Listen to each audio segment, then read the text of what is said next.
What's up, everybody, and welcome back to another episode of CMA Podcast. How is everybody doing? Today, I am joined by fight royalty. Anyone who knows combat sports knows what would go in to the background of preparing for a fight and maintenance during a fight. Of course, I'm talking about Cutman. And today I speak with the most, most notable and familiar Cutman in the game. Today I talk to Stitch, albeit boxing, MMA, whatever the combat sport. He's been involved in it. He's been in movies. I met him at UFC 93, an absolute gentleman. I reached out to him this week and he got back to me right away. We set it up and we talked for quite a while. Please enjoy the podcast. Thank you. Ladies and gentlemen, Mr. Jacob Stitch Duran. Mr. Duran, how are you doing, sir? Good, man. I haven't seen you since what, UFC 93? UFC 93 on the button right there. What can I call you? Can I call you Stitch? Yeah, call me Stitch, man. Don't call me Mr. Duran. Awesome. Kind of makes me feel bad. Now Stitch is it. And it's funny, man, but thanks for having me on again. It's good talking to you. My pleasure, man. People always ask what my first name is. They don't even know what my real name is.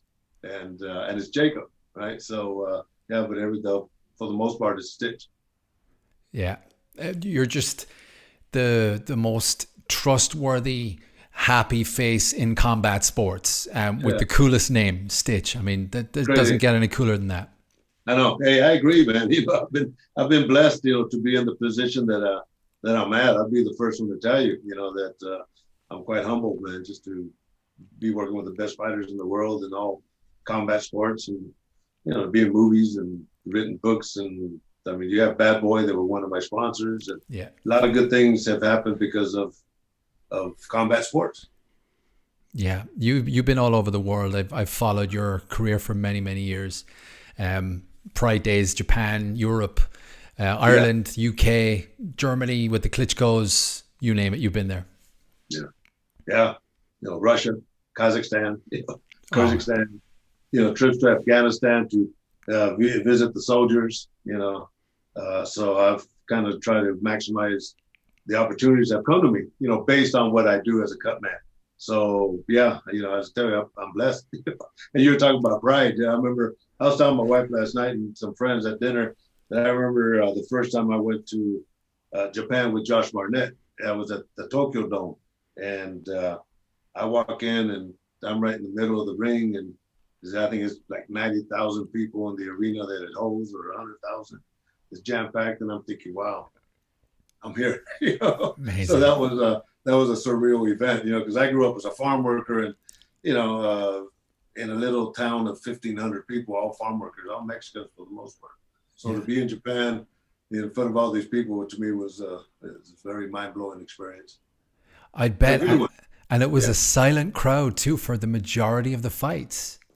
Yeah. You know what? You're absolutely right. And it's great, man, because I went back to Japan, I think with Josh Barnett, years after the UFC and all that. And I'm walking into the arena with my bucket, getting ready for the first fight, and, bag of my towels and all that. And you hear people in the audience, Stitch-san. Bro, that didn't give me chills, because, they're quiet, right? But Stitch-san, is, They knew who you were. That's awesome. Yeah. I mean, I love watching the Pride fights back, because when you see just their appreciation for certain moves and escapes and shots, and when the strike lands, you just hear the oohs and the ahs. But between that, when the fighters are really studying and figuring out what they're going to do, you hear nothing but silence, breathing, and the give on the ring, when they're bouncing. Beautiful. And for you to be ringside for one of those fights, I'd say was surreal. Better yet, to be around these athletes during their moments when we get there, and the press conferences and the weigh-ins. And, you look at the Pride fighters at that time, where they were the beast of the beast, right? And Vanderlei Silva was there, and Krokop and Fedor, and of course you got all these, super legends that are there, and I'm there in the mix with them, right? And so those are nice stories that I have with these guys, and just to see, look at Vanderlei, he was a natural pit bull right from the get-go. We ended up being friends, and him and the Brazilian guys gave me the nickname Santana when we were doing the pride fights, Shogun, and all these guys. So yeah, Fedor had some great legend stories with Fedor and Krokop, and of course, Josh Barnett. But great experiences up there, man. Amazing, absolutely amazing. As we're on the topic of great experiences, the most pivotal moment in my beginnings in the combat sports would be UFC 93. It was my first UFC event ever. I had no fight experience. I was a musician who just loved watching UFC fights. I go to Dublin with my girlfriend. I passed the Fighter Hotel. I had like a Sky TV laminate that UFC weren't involved with Sky TV at the time. But I brought my Sky TV laminate because the company I worked for subcontracted to Sky TV. I flashed it to the security guy and he let me through. Yeah, he let me right in. Sure, it's all attitude. That's it. Now, the cool thing about this, when I was running this interview in my head today, the cool thing about all of this is when I walked into the Fighter Hotel, it was 1 hour before weigh-ins, and I'd walked up to all the fighters and asked for a picture and a handshake or whatever the case may be then. You obviously were there. I met you, Joe Rogan, Mike Goldberg, Bruce Buffer, all the package. But it was 1 hour before weigh-ins and everybody's just so friendly and happy and nice. I cut weight after that. 1 hour before weigh-ins, I wouldn't talk to anybody. Yeah. So when I talked to you, what was cool about that was you took my picture of Chris Lytle and Chris Lytle took my picture of me and you. Yeah. And I don't know, you like photography and Chris likes photography. You were checking out my camera and it was like, I can't believe these guys are talking to me. Yeah. It was surreal. I couldn't describe it properly. It was so cool. I had a good time there. And of course, I remember when I worked with Conor McGregor, the first fight that he fought, I think we were in Switzerland, so Sweden, I think. And he looked good, man. I go in the back of the dressing room. I said, man, the Irish, you guys are like the Mexicans. Yeah, I'm Mexican, right? You guys are like the Mexicans, man, because you guys can fight and you guys can drink, right? So yeah, no, I had a good time. But a story is, and you're talking about going to the hotel, and a lot of the fans would always hang around the hotels.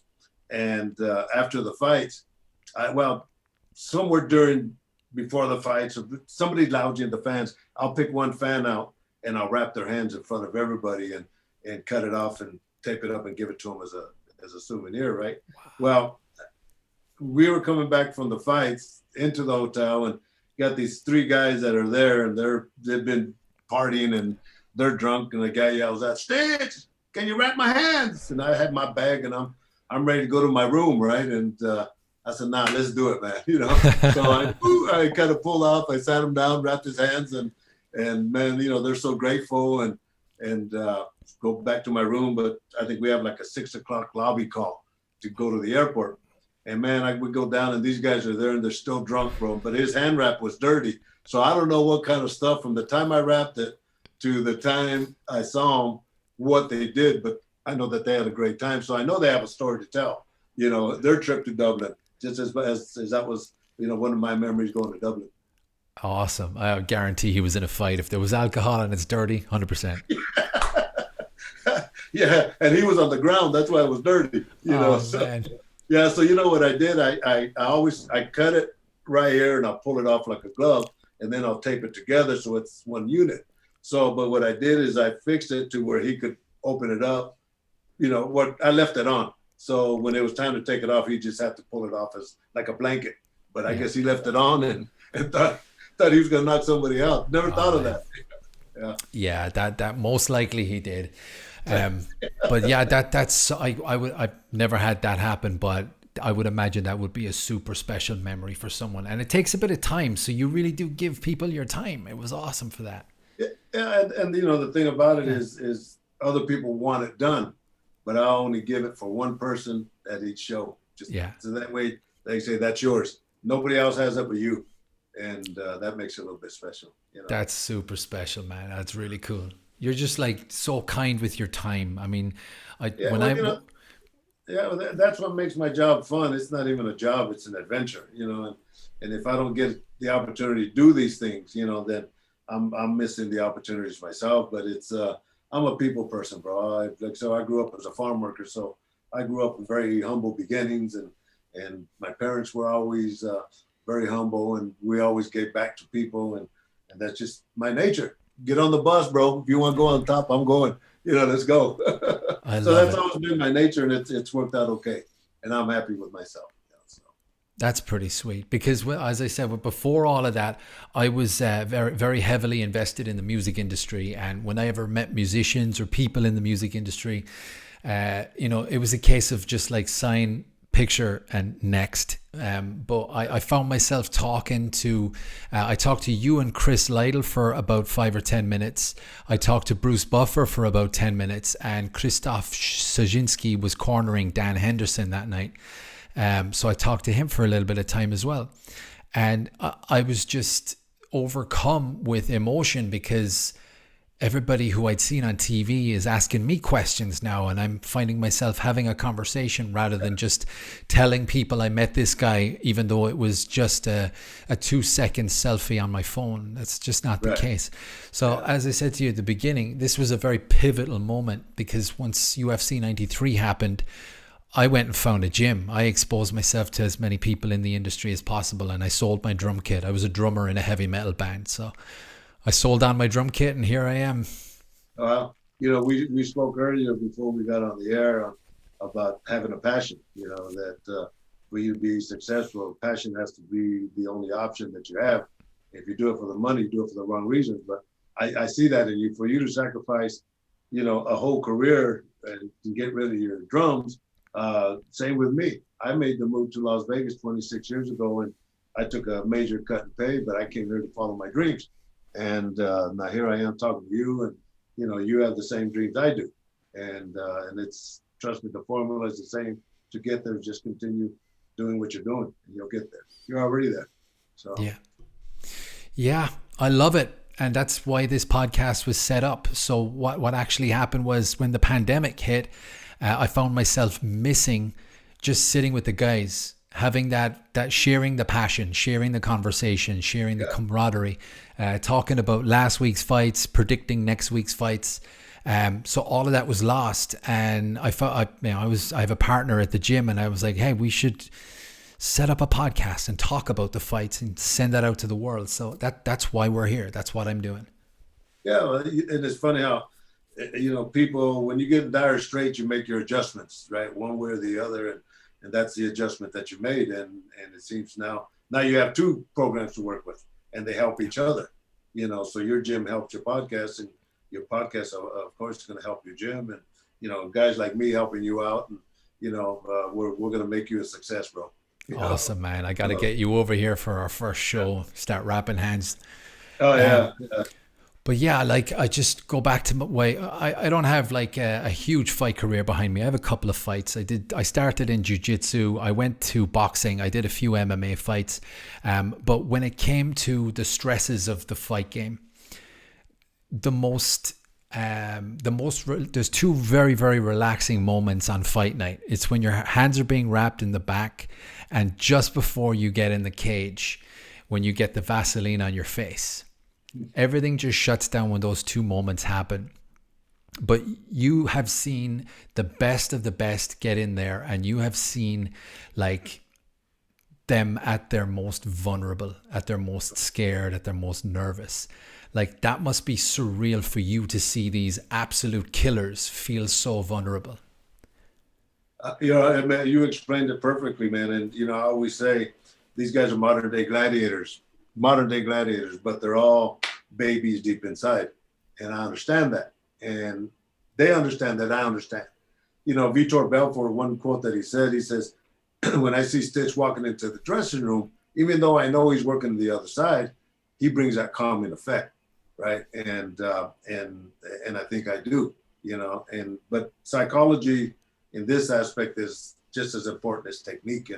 And I'll give you a story with Vladimir Klitschko when he fought Anthony Joshua, Wembley Stadium, 90,000 people, great fight, right? Well, I've been with Vladimir. Yeah, I've been with Vladimir for 10 years. Worked with him and Vitaly, but I didn't see Vladimir till the weigh-ins.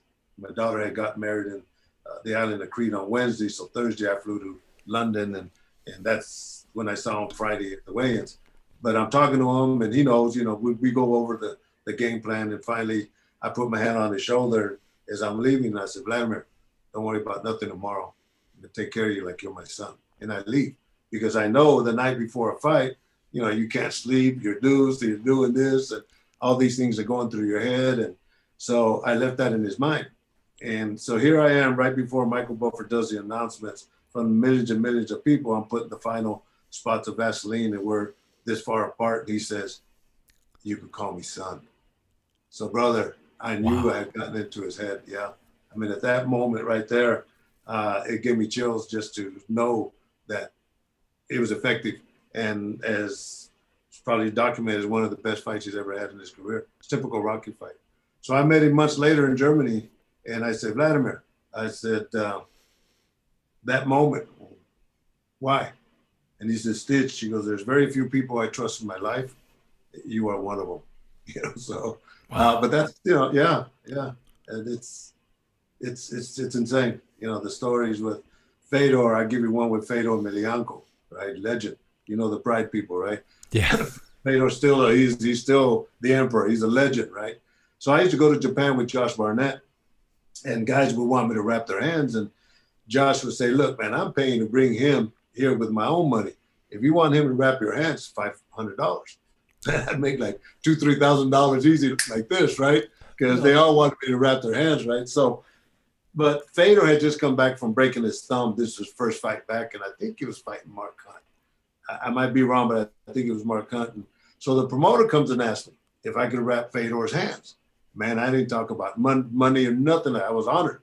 So I walk into the dressing room and I see Fedor. I start wrapping his hands. I understand the Russian mentality is different than American. I like to talk to guys when I'm wrapping their hands and kind of shoot the shit and relax them. But I understand that Russians are a lot more quiet, more conservative. So I'm trying to have Fedor talk and yes and no and okay, open, close. Finally, I finished wrapping his hands and I said, how do they feel? He goes, super. Bro, that's all he said, man. I walked out, man, my feet weren't even touching the ground, and at the end of the fight, he had won. So, we're walking down the hallway back towards the bus and he invites Josh and I into the dressing room and says, Spasiba, we drink. So we took shots of vodka with Fedor. So, and so tons of stories, man. Oh man, that's epic. Fedor looking at you just going super. Probably very, very cold. Yeah, cold, but that ain't nothing. All right, you're right. That was the cold side of him, right? Can I show you the hard side of him? Give me a second. Hold on. Go for it. This is all staying in my anticipation. It's gonna blow your mind. So the last Bellator show I did was in San Jose, and Fedor was, I'm walking into the hotel from the airport. So Fedor and his team are there. After that moment, I always wrapped his hands, and him and his brother, Alexander, always wrapped their hands. So I had that commitment and all that. But as I walk into the lobby, he's there and he comes up to me, gives me a hug, and he says, I have some sweats for you. And I said, no kidding. So he told the guy to go upstairs and get the sweats. And look, bro, he put my name on them. Oh, wow. Oh, that's a collector's item right there. Yeah. Come on. Oh, yeah. Who else do that? Wow. Yeah. That is amazing. But what makes that special is not for the sweats themselves. It's that he thought about that when they were being done in Russia. So amazing. That's what makes it special. That he thought about Brock Lesnar, same thing. He hooked me up with some stuff thinking about me and Tito Ortiz and Lyoto and, I get all these moments. These guys think about me from, when they're doing their thing, and this is before the fights. So yeah, I got tons of stories like that. That is so special, man. Oh, beautiful. Absolutely beautiful. Because yes, we see these guys, killers, just I mean, when you're outside of the sport and you're looking in, it's like, I don't want to be associated with these animals. But these are so sensitive people with feelings and think about things. Like, they bring this to you because you have an impact on their life. And that, I mean, that's just awesome. And Fedor, of all people, we look at Fedor as just this cold killer. And he does this for you. That's amazing. Yeah. I mean, it's insane. I mean, Krokop and Vandalay and all these guys, we create a certain bond with each other, because of the position that I'm in. They know I'm there to take care of them, I get a lot of special moments, man. And time after time is I'll get a hug and I'll get a kiss and thank you, Stitch. Tyson Fury in the last fight. Thank you, love you. And those are, I've had guys cry when I'm wrapping their hands, sit there and let them cry. I understand their moments. Like you were saying, those are the hard moments. Having your hands wrapped, putting the Vaseline, because there's no turning back.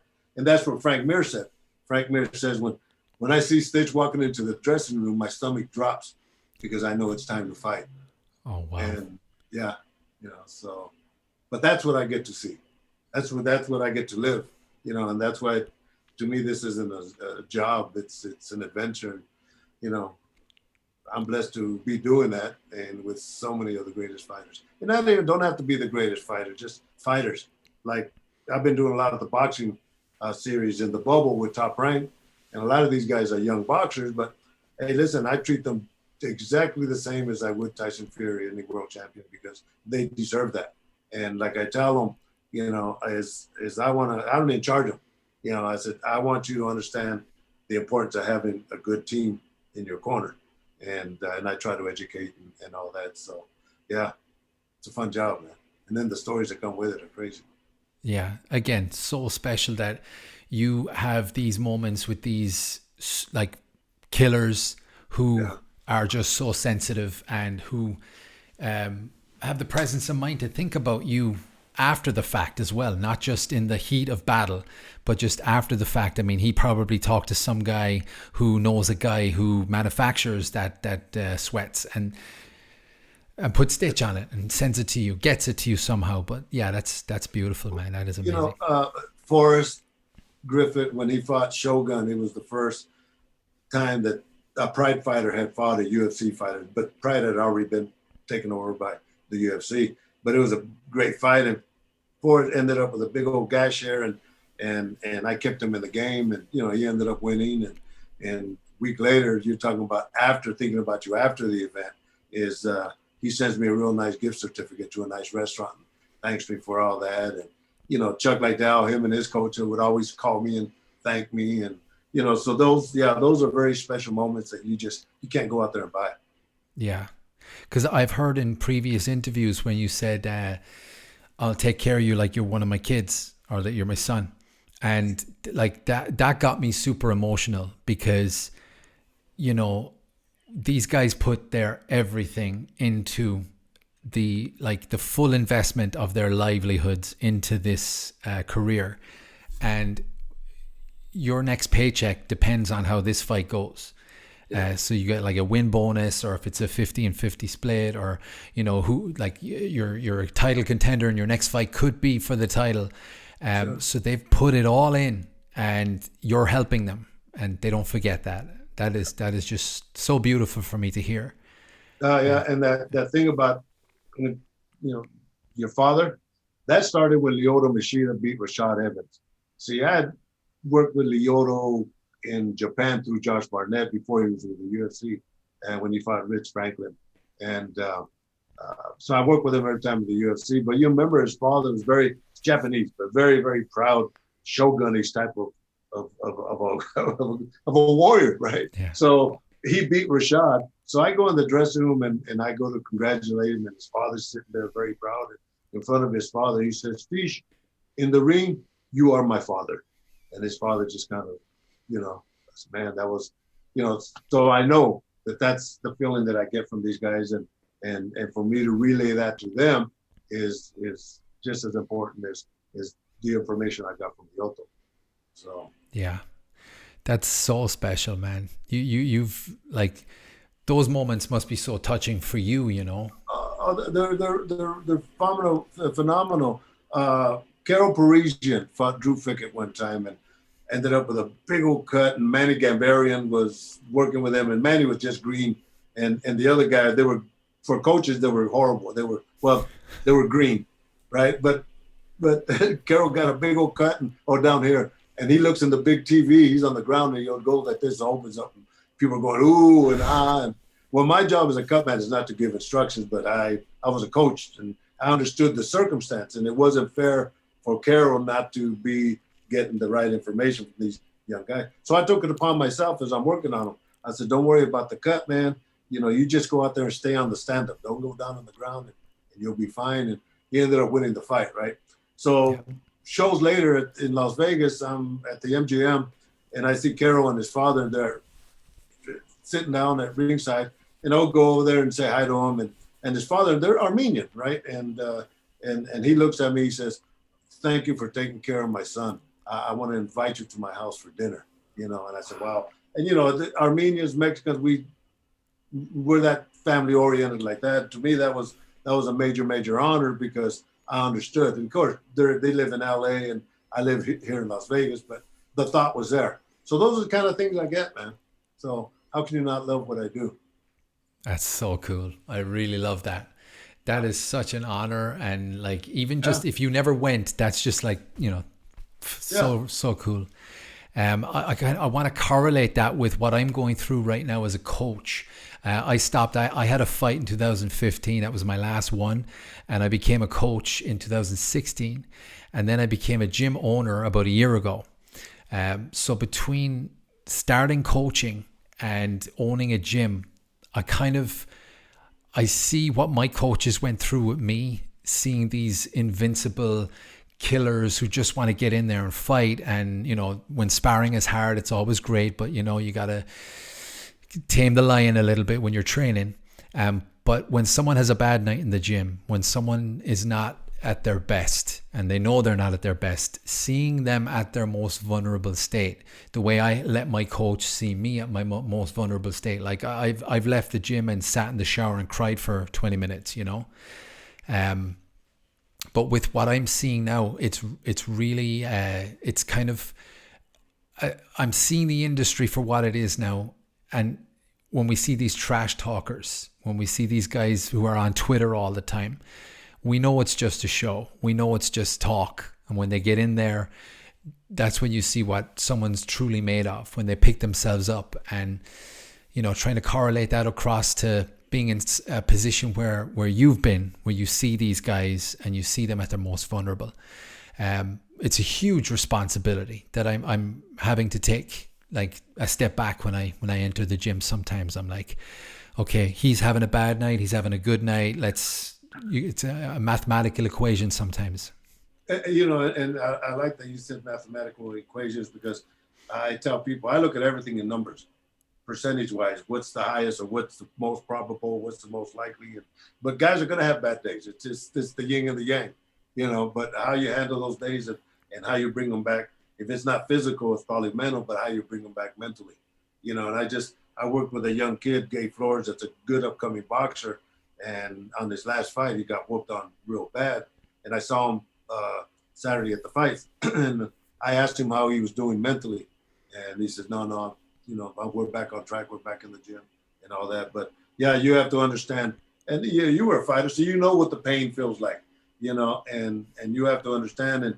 And a quote that when I interviewed Mike Tyson one time, I said, Mike, every fighter has that one little thing that nobody has. That's what makes him a fighter. What's that one little thing? And very simply, Mike Tyson says, take the pain. You have to take the pain. And as I broke it down, he was 100% on the truth, because you take pain in training, you take pain in the fights, you take pain with your family, You take pain with your financials. You just take pain with the mental. So there's pain that goes with it. But how you handle it and adjust it and turn it into a positive, it's you got to have a heart to do that, and you have to understand them and been there. Yeah. I love that because you got to train hard if you want to be good, right? There's no fast way to the top. There's no easy way. You can't identify as a pro boxer. You got to go through all of the heavy nights at the gym, the hard sparrings, the repetitive jabs. You got to get your nose bloody at some point, things like that. But yeah, it's a grind. I had my former coach on this podcast, and we talked about that for about an hour.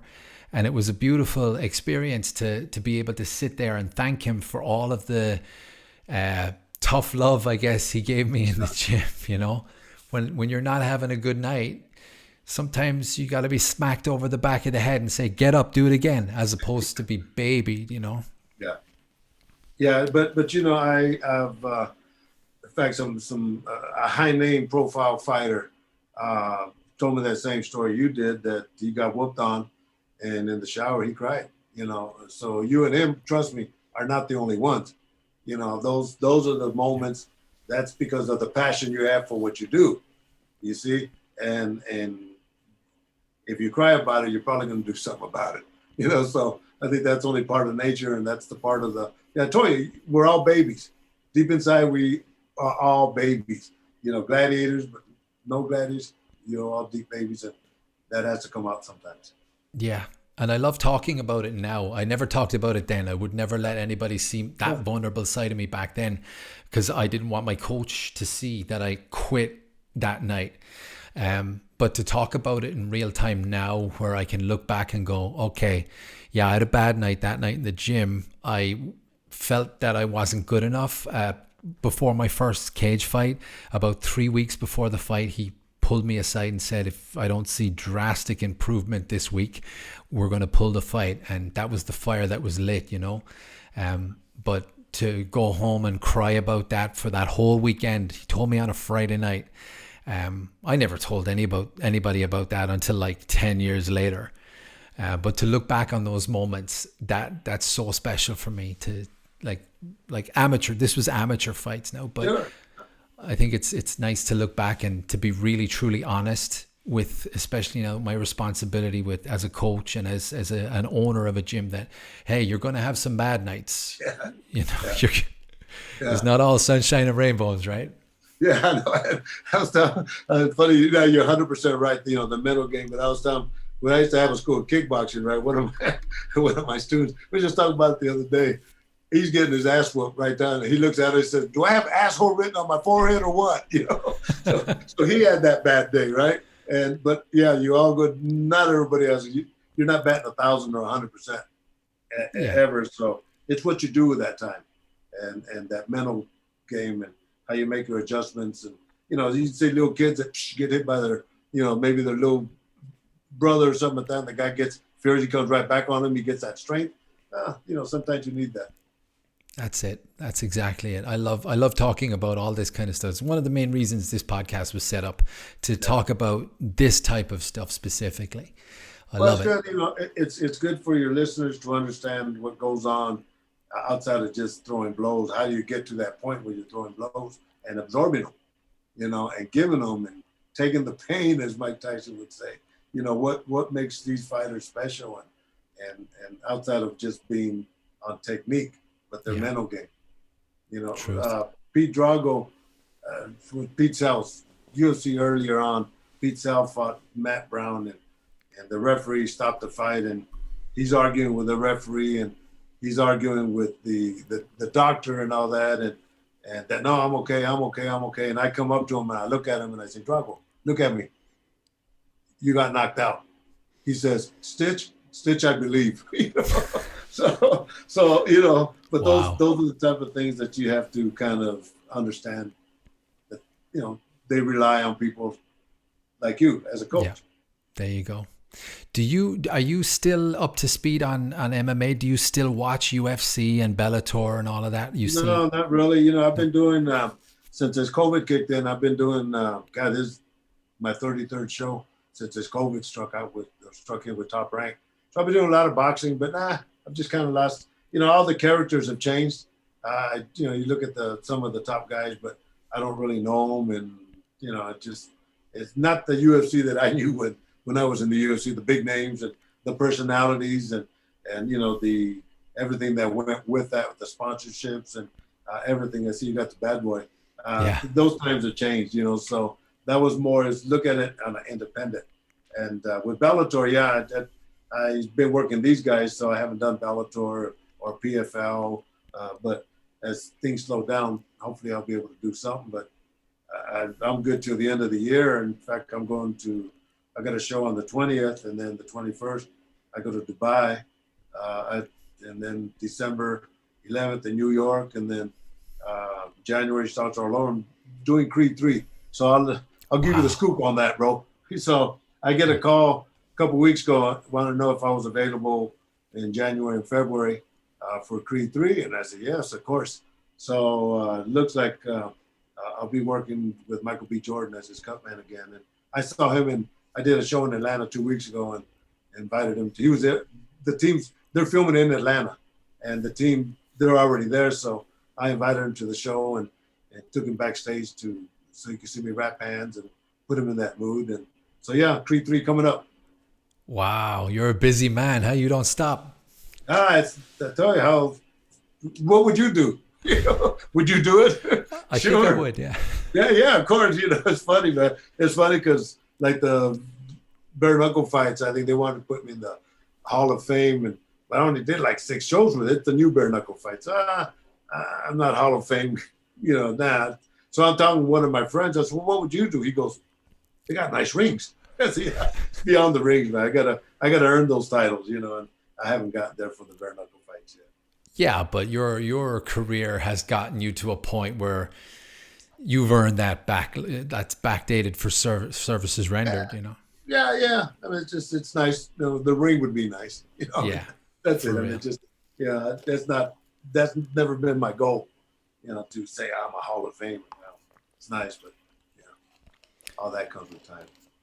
Well, you're one of the most recognizable faces in combat sports. That your career speaks for itself. I mean, it doesn't matter what the sport, but you're known. And it's like, I was talking to my wife about this earlier today.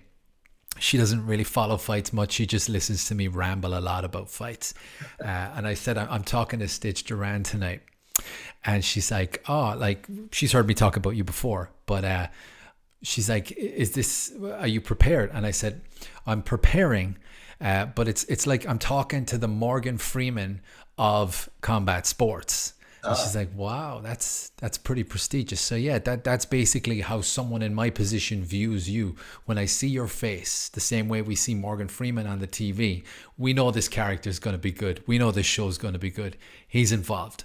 Yeah, it's funny you say that because the Tyson Fury fight, right? Where I worked one of the earlier fights, and we're behind the curtain as you walk down the tunnel to the ring, and Shaq O'Neal walks in for the fights, and he looks at me and comes up to me and gives me a hug and says, I see you everywhere.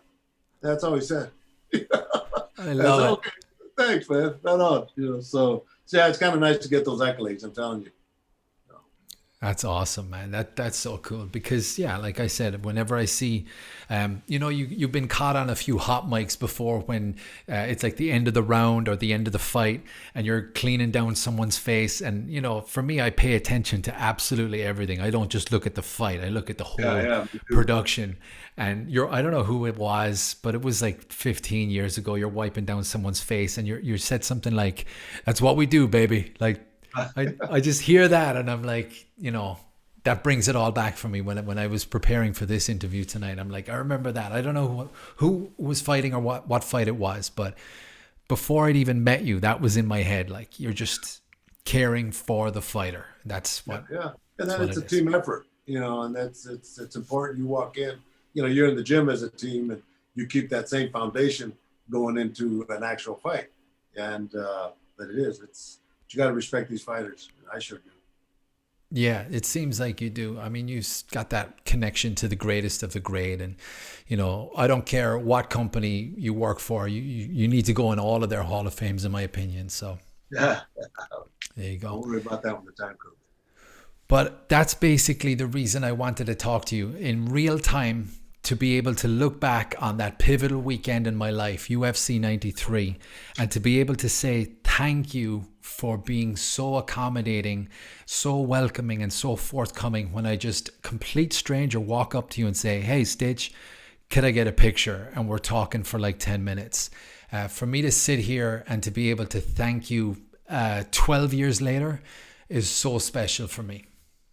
And, let me relay another story, especially for me also. These are the moments that I like. And like my wife and I were talking over dinner with these friends, that kids that were my students in ASK, the American School of Kickboxing, some of them are fighters now, but how I help curtail their careers, their lives. You really helped me here, and I appreciate it. So it's nice to hear those kind of stories. And, it's awesome.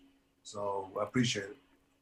Awesome, man. I won't take any more of your time, man. I know you're a busy schedule, and it's probably your day off Sunday in Vegas, No, for the most part, I don't do much. It's usually the weekends when I work, Monday to Thursdays. I'm just kind of a slug.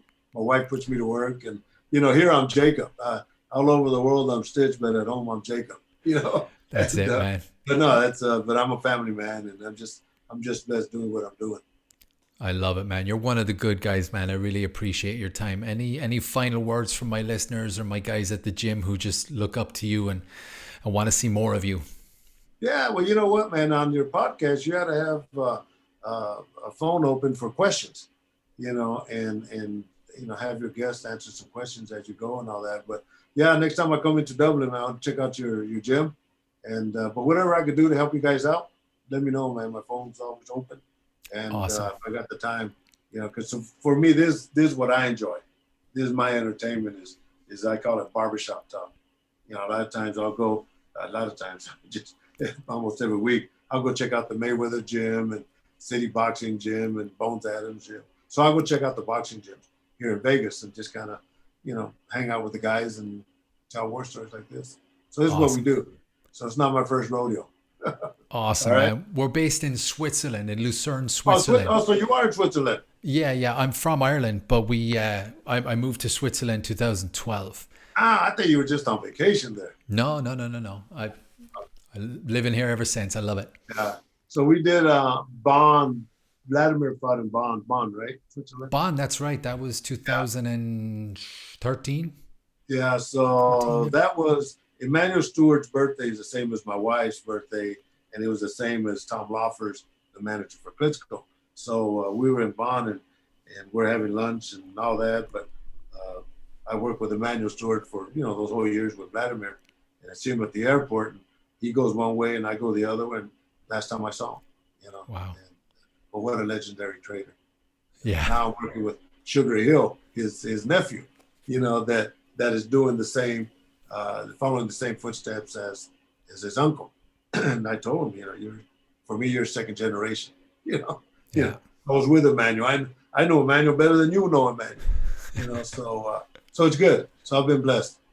Amazing, man. Listen, thank you so much again for coming on, man. It's an absolute pleasure. I'm talking to fight royalty right now. So you've made my day. My pleasure, my man. And have fun in the gym, man. All right. Work them hard, but work them fair. Done deal, sir. Yeah. Have a good evening. Right. Take care of yourself. Bye-bye. Well, that was Stitch. Oh my God, man. What an absolute hero. I love it. To be able to sit down and talk to these guys on a podcast and just have not an interview where it's like question and answer and then question and answer. That's not what I want. I want to sit down and bounce off each other, which is great. Some amazing stories with Stitch. That Fedor sweat that he had with Stitch written on it, that blew my mind. That's so cool, man. Again, being able to reach out to fight royalty, as I call it, and to be able to sit down and talk like this it's surreal for me. Strong DM game right there. So that's my conversation today. I don't think I need to add to any of that. I'm very, very happy. I was editing it recently over the last few hours, and I was going to take out the parts where I tend to ramble.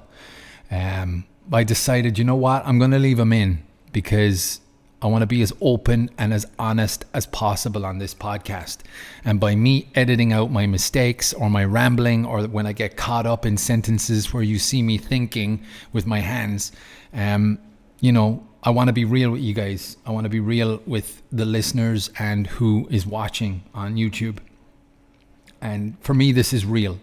This is me being nervous, being fragile, being vulnerable. And I think putting that out there and telling everybody that, hey, that's absolutely fine. This is a part of everything. Podcasting, your career, your work, relationships. It's not always going to be perfect. I don't want to get too philosophical now, but that's exactly why I decided to leave it all in and not edit a single part of my nervousness. Thank you very much, guys, for listening. I sincerely appreciate your time, your willingness to give me a shot as a podcaster, and to just have me in your ears, and just to show your love and support. I thought I'd get a lot more love and support from the closest people to me, who have pretty much demonstrated that they're not interested in my podcast, and not interested in podcasting, and not interested in liking, sharing, or subscribing, which doesn't cost anybody anything. It helps me, and it doesn't cost anybody anything. But if you like what you hear or what you see and want to show your support, I'm not ever going to ask you to dig your hands in your pocket and hand me anything. I'm going to ask that you simply press the subscribe button, hit the like button, or put a comment saying great episode or shit episode or whatever. That's all I ask for. And if it's on your Facebook and you want to just go ahead and share it and have no interactions, that still helps me. If I get one more listener from any listener out there, it helps. It helps boost the agenda as to what I want to do. Guys, thank you very much for listening to my ramble again. I do appreciate your love and support. Let's see who we get on next. Who's your favorite fighter? Who's your favorite person in the fight world? Who would you like me to reach out to and have a conversation with? The sky's the limit right there. Guys, take care of yourselves, man.